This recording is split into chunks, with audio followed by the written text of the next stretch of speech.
আসসালামু আলাইকুম সম্মানিত কুয়েত প্রবাসী ভাই ও বোনেরা এবং দেশে এবং দেশের বাইরে থেকে যে যেখান থেকে ভিডিওটি দেখছেন জাহিদ রিয়াল ইনফো চ্যানেলে আপনাদেরকে আবারও স্বাগতম।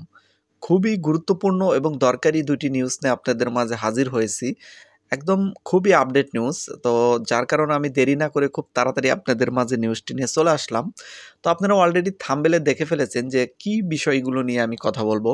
তো কুয়েতের বর্তমান অবস্থা নিয়ে কথা বলতে গেলে যে বিষয়টি নিয়ে আমি কথা বলবো, কুয়েতের বর্তমান অবস্থা এই জন্য হেডলাইন দিয়েছি এখানে যে এটা বর্তমান নিউজ, একদম আপডেট নিউজ। তো দুইটি আপডেট নিউজ দেবো এই নিয়ে এই ভিডিওতে। যারা কুয়েতে অবস্থান করতেছেন তাদের প্রত্যেকটা ভাই ও বোনের এই ভিডিওটা দেখা 100% জরুরি এবং নতুন যারা কুয়েতে আসবেন এবং কুয়েত সম্পর্কে যারা জানতে চান তাদের প্রত্যেকটা ভাই ও বোনের জন্য ভিডিওটি অত্যন্ত জরুরি। তাই স্কিপ না করে অবশ্যই পুরো ভিডিওটি দেখবেন। সো চলুন ভিডিওটির বিষয় নিয়ে কথা বলা যাক। আপনারা অলরেডি থাম্বনেলে দেখে ফেলেছেন, দুটি বিষয়ই আমি থাম্বনেলে লিখে দিয়েছি। তো আমি ১ নাম্বার পয়েন্ট নিয়ে প্রথমে কথা বলবো, সেটা হলো আদি ট্যাক্সি চালকগণ মানে সাবধান। এটা হেডলাইন কেন দেওয়া হয়েছে? ১ নাম্বার বিষয় নিয়ে আদি ট্যাক্সি নিয়ে কথা বলবো। আদি ট্যাক্সি আসলে কোনগুলা? যারা ব্যক্তি মালিকানায় গাড়ি কিনেছেন, প্রাইভেট কার কিনেছেন এবং আপনারা ভাড়ায় চালিত কাজ করেন, ভাড়াতে কাজ করেন, তাদেরকে আদি ট্যাক্সি বলা হয়। যারা আসলে এগুলো চালায় তারা আদি ট্যাক্সি বললে বুঝবে। কিন্তু আমার নতুন প্রবাসী ভাইয়েরা বা যারা দেশ থেকে নতুন আসবেন তারা হয়তো বুঝবেন না, যার কারণে বুঝিয়ে বললাম। আর ২ নম্বর পয়েন্টে বলবো, ২০২৩ সালে ৪২,০০০ কুয়েত প্রবাসীকে কুয়েত থেকে নির্বাসিত করা হয়েছে বা কুয়েতের আকামা আইন লঙ্ঘনের কারণে বা নানা রকম আইন লঙ্ঘনের কারণে বিতাড়িত করা হয়েছে কুয়েত থেকে। আমি আসলে এগুলো কেন করা হয়েছে, এই ২০২৩ সালে ৪২,০০০ কুয়েত প্রবাসীকে কেন বের করে দেওয়া হয়েছে, প্রত্যেকটা পয়েন্ট ধরে ধরে আপনাদেরকে বুঝাবো, বুঝিয়ে বলবো। সো প্রথমে ১ নাম্বার পয়েন্টটি নিয়ে আগে কথা বলা যাক। যারা আদি ট্যাক্সি চালান, মানে নিজস্ব ব্যক্তিগত প্রাইভেট কার কিনে ভাড়ায় চালিত কাজ করেন, তাদেরকে আমি সাবধান করতেছি। কারণ যে গত ২৩ সালে প্রায় আ অনেক ভাই ও বোনেরা এই সমস্যায় পড়েছেন। বিশেষ করে ভাইরা, বোনেরা তো এই সমস্ত কাজ তেমন একটা করেন না। তো বিশেষ করে ভাইরা যারা এই সমস্যায় পড়েছেন, আসলে যারা ট্যাক্সি আদি ট্যাক্সিগুলো চালান, এরকম সংখ্যা কুয়েতে অনেক লোক।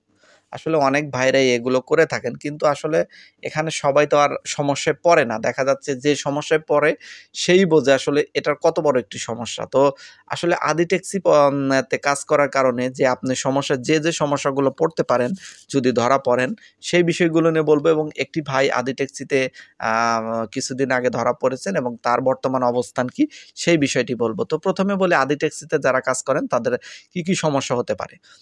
যদি আদি ট্যাক্সিতে কাজ করে ধরা পড়েন, যদি না ধরা পড়েন, একটা প্রবাদ আছে, চোরের ১০ দিন গেরস্তের ১ দিন। এরকম একটা প্রবাদ আছে কিন্তু।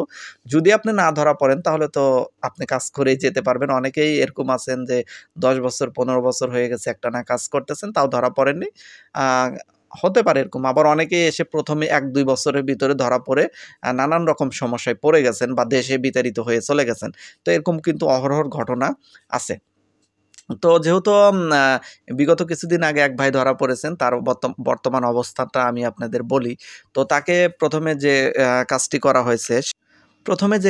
হয়েছে সেটা হতেছে তাকে ৫০ দিনের জরিমানা করা হয়েছে। মানে 50 কেডি জরিমানা করা হয়েছে এবং তারপরে তার ড্রাইভিং লাইসেন্স বাতিল করা হয়েছে। মানে ড্রাইভিং লাইসেন্স বাতিল করে দেওয়া হয়েছে। তারপরে তাকে ১০ দিনের জন্য সেন্ট্রাল জেলে পাঠানো হয়েছে। ১০ দিন জেলে থাকবে। পুলিশ হেফাজতে না কিন্তু, এটা কিন্তু একদম জেলখানা যাকে বলে। সেখানে ১০ দিন থাকবে। ১০ দিন থাকার পরে তাকে দেশে পাঠিয়ে দেওয়া হবে। এটা হচ্ছে আম মানে আদি ট্যাক্সিতে যে ভাই ধরা পড়ছিল তার বর্তমান অবস্থা। তো আসলে মানে সামান্য একটি ভাড়ার কারণে হয়তো তিনি ৳২ বা ৳৩ বা ৳৫ হয়তো ভাড়া নিতেন যে ভাইকে বহন করতেছিলেন। আসলে বর্তমান কিন্তু কুয়েতে নানা রকম সিকিউরিটি মানে সরি নানা রকম গোয়েন্দা সংস্থা কিন্তু চারদিকে লক্ষ্য রাখেন। কে কেমন ভাবে চলতেছেন, কে কেমনভাবে কোন আইন লঙ্ঘন করতেছেন, এগুলো কিন্তু মানে তারা সবসময় নজরে রাখতেছেন। কিন্তু অনেকেই দেখা যাচ্ছে যে মানে তাদের চোখ ফাঁকি দিয়ে কাজ করতে পারতেছেন। অনেকেই দেখা যাচ্ছে তাদের কাছে কিন্তু ধরা পড়ে যাচ্ছেন। যদিও ধরা পড়ার সংখ্যা খুবই কম, কিন্তু সারা বছর কম করে ধরা পড়লেও এর সংখ্যা কিন্তু হিউজ পরিমাণ দাঁড়ায়, যেটা আমি কিছুক্ষণ পরেই আপনাদের বলব। তো ট্যাক্সিতে যারা কাজ করেন, আমি বলবো না যে আপনারা কাজ করবেন না। তো অবশ্যই একটু বেশি সাবধানতা অবলম্বন করবেন। যেখানে পুলিশ দেখবেন সেই জায়গাগুলোতে বেশি সাবধানতা অবলম্বন করবেন এবং যাত্রী বহন করার সময়ও সাবধানতা অবলম্বন করবেন। আর এই কাজগুলো আসলে কুয়েতের আইনে অবৈধ। কারণ যে কুয়েতে ট্যাক্সি আলাদা মানে সরকারি পারমিশন দেওয়া আছে, এরকম ট্যাক্সি আলাদা অনেক কোম্পানি আছে, সেখান থেকে ট্যাক্সি বহন করা মানে প্রদান করা হয়। তারা বৈধভাবে ট্যাক্সি চালান। কিন্তু নিজস্বভাবে ব্যক্তিগতভাবে গাড়ি কিনে যাত্রী বহন করা কুয়েত আইনে নিষেধ। তো যার কারণে তারা মানে এই আইন লঙ্ঘনের কারণেই তাদেরকে অনেক সময় ধরা হয় এবং অনেক সময় ধরা পড়লে তাকে জরিমানা করা হয়, লাইসেন্স বাতিল করা হয় এবং দেশে পাঠিয়ে দেওয়া হয়। তবে অনেক সময় দেখা যাচ্ছে যদি সেরকমভাবে প্রমাণ না হয় বা সন্দেহ অতীতভাবে ধরে থাকেন, তাহলে তেমন একটা মানে সমস্যায় না পড়লেও তারপরেও লাইসেন্সের উপর কেস দেওয়া বা মানে নানা রকম সমস্যা হয়ে থাকে। যদিও সেটা মানে ছোট পর্যায়ে হয়, কিন্তু যদি আপনার প্রমাণ হয়ে যায় যে আপনি যাত্রী বহন করতেছেন বা আপনি উজুল নিজেও স্বীকার করেন, তাহলে সেই ক্ষেত্রে কিন্তু আপনাকে অবশ্যই দেশে পাঠিয়ে দেওয়া হবে। আর কুয়েতে একটি বিষয় আমি আপনাদেরকে সাবধান করব, যারা কুয়েত প্রবাসী এবং কুয়েতে যারা নতুন আসবেন তাদেরকে, কুয়েতে কখনো মিথ্যা কথা বলবেন না। যেকোনো কাজ করলে আমার মতে মিথ্যা কথা না বলাই ভালো। কারণ যে একটি মিথ্যা কথা দেখা যাচ্ছে ঢাকতে গেলে আরো ১০ টি মিথ্যা কথা বলতে হয় বা মিথ্যা কথা বলতে গেলে এটার মনে করেন যে দুর্বলতা থাকে, এটা ধরে ফেলাই। আসলে পুলিশ বা এখানে যারা লোকজন আছে তারা অনেক অভিজ্ঞ। আপনি যে মিথ্যা বলতেছেন এটা আপনার মুভমেন্ট দেখলে বোঝা যাবে। আম যার কারণে এখানে মিথ্যা বলার মানে চেষ্টা করবেন না। আসলে এখানে মিথ্যা বললে দেখা যায় যে আপনার হিতে বিপরীত হয়ে যায়। সামান্য একটি মিথ্যা কথা বললে দেখা যাচ্ছে পরবর্তী টাইমে এটার জন্য বড় স্টেটমেন্ট নেওয়া নেওয়া হয়। এটার জন্য বড় শাস্তি দেওয়া হয়। তাই সত্য বলুন, সত্য বললে দেখা যাচ্ছে যে এটার সমস্যা তেমন একটা হয় না।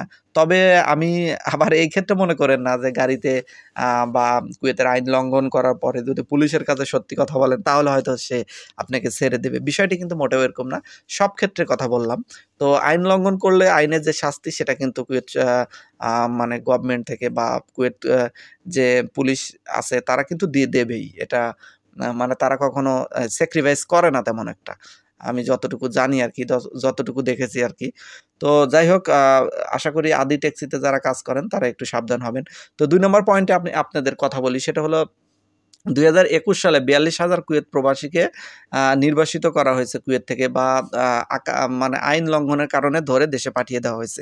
এখানে আমি আপনাদের ৪ টি পয়েন্টে কথা বলব যে আসলে কি কারণে তাদের দেশে পাঠিয়ে দেওয়া হয়েছে এই বিষয়টি কথা বলি। ১ নাম্বার পয়েন্ট হতেছে আকামা আ লঙ্ঘনকারী, আকামা আইন মানে না মানার কারণে বা অবৈধ প্রবাসী। কুয়েতে অনেক অবৈধ প্রবাসী হয়ে গেছিলেন যাদের আকামা ছিল না, তাদেরকে কিন্তু ধরে মানে দেশে পাঠিয়ে দেওয়া হচ্ছে। তো এই ধারাবাহিকতায় অনেক লোক কিন্তু আকামা সমস্যার কারণে ধরা পড়ে তাদেরকে দেশে পাঠিয়ে দেওয়া হয়েছে, নির্বাসিত করা হয়েছে। তো তারপরে ২ নম্বর পয়েন্টে যেটা বলবো সেটা হচ্ছে নানা রকম অনৈতিক কাজের সাথে যারা জড়িত থাকেন, যেমন নেশাদার দ্রব্য বা মেয়েলি ফাংশন বা আরো প্রতারণামূলক কিছু কাজ বা অনলাইনে প্রতারণামূলক কোনো কিছু কাজ বা মানুষকে বিভ্রান্ত করা, নানা রকম যে প্রতারণামূলক যে কাজগুলো হয়, সেই কাজগুলোতে যদি আপনি কুয়েতে ধরা পড়েন পুলিশের কাছে, তাহলেও আপনাকে দেশে নির্বাসিত করা হবে এবং দেশে যাদের নির্বাসিত করা হবে তারা অবশ্যই আর কুয়েতে ঢুকতে পারবেন না। কারণ ফিঙ্গার দিয়েই নির্বাসিত করা হচ্ছে। তো আশা করি বিষয়টি বুঝতে পেরেছেন। তো ৩ নাম্বারে যাদের দেশে পাঠিয়ে দেওয়া হচ্ছে, তারা হচ্ছে বাইরে যারা কাজ করেন, এক আকামাতে এসে অন্য আকামায় যারা কাজ করেন এবং দেখা যাচ্ছে বিগত ২৩ সালে কিন্তু সম্পূর্ণ এটা অবৈধ ছিল। কিন্তু ২০২৪ সালে এসে যেহেতু ৪ ঘন্টা পার্ট টাইমের সুযোগ দিছে, সেই ক্ষেত্রে হয়তো এই বিষয়টি ধরাধরি অনেকটাই কমে যাবে। কারণ বিগত ২৩ সালে প্রচুর প্রবাসীকে ধরা হয়েছে। ৪২,০০০ প্রবাসীকে নির্বাসিত করা হয়েছে। চিন্তা করেন ৪২,০০০, মানে হিউজ পরিমাণ প্রবাসীকে পাঠিয়ে দেওয়া হয়েছে। যদিও ২০২২ সালে প্রবাসী পাঠানো হয়েছিল মাত্র ২১,০০০। তো ২০২৩ সালে এসে সেটা হয়ে গেছে ৪২,০০০, মানে ডাবল হয়ে গেছে। তাহলে বোঝেন, তাহলে ২০২১ সালটা কিরকম গেছে আসলে প্রবাসীদের জন্য। ২০২১ সালটা কুয়েত প্রবাসীদের জন্য মোটেও ভালো যায়নি। মানে ধরাধরি বা অভিযানের ভিতর দিয়ে পার হয়েছে। যদিও বর্তমানেও অভিযান চলতেছে, তবে আগের বছরের চাইতে কুয়েতে একটু ঢিলাঢালাভাবে চলতেছে। তবে যারা কুয়েতে অপরাধ প্রবণতার সাথে জড়িত আছে তাদের কিন্তু রক্ষা নেই। তারা কিন্তু ১ দিন না ২ দিন পরে ধরা পড়বেনই। তা অবশ্যই এজন্য বলি যারা কুয়েতে যারা নেশাদার দ্রব্যের সাথে জড়িত আছেন তারা বিশেষ করে ফিরে আসুন, এই পথ থেকে ফিরে আসুন। না হলে কিন্তু আপনাকে সিওর নির্বাসিত হতে হবে। আজকে হয়তো ধরা পড়েন নাই, ১০ দিন পরে ধরা পড়বেন। কারণ যে কুয়েত কর্তৃপক্ষ বা কুয়েত পুলিশ কিন্তু এই বিষয়ে খুবই সতর্ক এবং কঠোর অবস্থানে আছেন। এবং ৪ নাম্বার পয়েন্টে আমি যেটা বলি সেটা হলো যাদেরকে দেশে পাঠিয়ে দেওয়া হয়েছে ধরে, সেটা হলো ফ্রি ভিসায় যারা কাজ করেন। আমি এই ফ্রি ভিসা নিয়ে আজকেও একটা ভিডিওতে বলেছিলাম, সাবধান করেছিলাম। এখন আমি দেখেন এই ফ্রি ভিসা নিয়ে যারা কাজ করেন তাদের ক্ষেত্রেও বলা হয়েছে ফ্রি ভিসাতে যারা অন্য মানে খাদেম ফ্রি ভিসাতে এসে যে খাদেমের আন্ডারে আছেন তার বাইরে যখন কাজ করতে যান তখন পুলিশের কাজ ধরা পড়লে আপনার আকামাদা চেক করা হবে। আপনার আকামাতে যখন দেখবেন যে আপনি অন্য জায়গায় অন্য শরিকে কাজ করতেছেন তখন কিন্তু পুলিশ আপনাকে গ্রেপ্তার করে ফেলাবে। তখন কিন্তু আপনাকেও দেশে পাঠিয়ে দেওয়া যাবে। এই যে ২০২৩ সালে ৪২,০০০ কুয়েত প্রবাসীকে নির্বাসিত করা হয়েছে, এটা কিন্তু এই জায়গাত কিন্তু এই ৪ রকমের মানে প্রবাসী ছিল এবং এখানে কিন্তু শুধু বাংলাদেশের না, কিন্তু এটা মনে করেন না যে ৪২,০০০ শুধু বাংলাদেশের। প্রায় মানে যে দেশ থেকে কুয়েতে প্রবাসীরা আসেন প্রত্যেকটা দেশ মিলেই ৪২,০০০ কুয়েত প্রবাসীকে নির্বাসিত করা হয়েছে। এবং এই রিপোর্টটা গতকাল রাতে আল কাবাসে মানে নিউজে এসেছেন যে ২০২৩ সালে ৪২,০০০ কুয়েত প্রবাসীকে নির্বাসিত করা হয়েছে নানা কারণে। ওখানে লিখিতভাবে আছে কি, কি কারণে নির্বাসিত করা হয়েছে সেটাই আমি সংক্ষিপ্তভাবে আপনাদেরকে A to Z বোঝানোর চেষ্টা করলাম। আশা করি যারা কুয়েত প্রবাসী আছেন তারা তথ্যগুলো পেয়ে অবশ্যই নিজেকে সাবধান করবেন এবং যারা আকামা প্রবলেমে আছেন তারা অবশ্যই চেষ্টা করবেন আপনাদের নতুন কোনো জায়গায় আকামা লাগানোর জন্য খুব দ্রুত। কারণ যে কুয়েত যেহেতু অভিযান এখনো চলতেছে, যে কোনো টাইমে আপনি ধরা পড়ে যেতে পারেন। অবশ্যই সাবধান হবেন। এবং যারা অবৈধভাবে এখনো কুয়েতে অবস্থান করতেছেন এবং আকামা যাদের সমস্যা তারা উভয়ই চেষ্টা করবেন আপনাদের বৈধ হওয়ার জন্য চেষ্টা করবেন। যদি কোনো মালিক ধরে বৈধ হওয়া যায় সেটা অবশ্যই টাকা পয়সার বিনিময়েও যদি হয় সেটা করার আপনারা চেষ্টা করবেন। কারণ যে কুয়েতে যেহেতু অভিযান চলতেছে ২০২৪ সালটা আসলে অভিযানমূলকভাবে কেমন হবে জানি না। তবে আইন কানুনের দিক দিয়ে মোটামুটি স্ট্রংই থাকবে মনে হচ্ছে নতুন সরকার যেহেতু আসছে।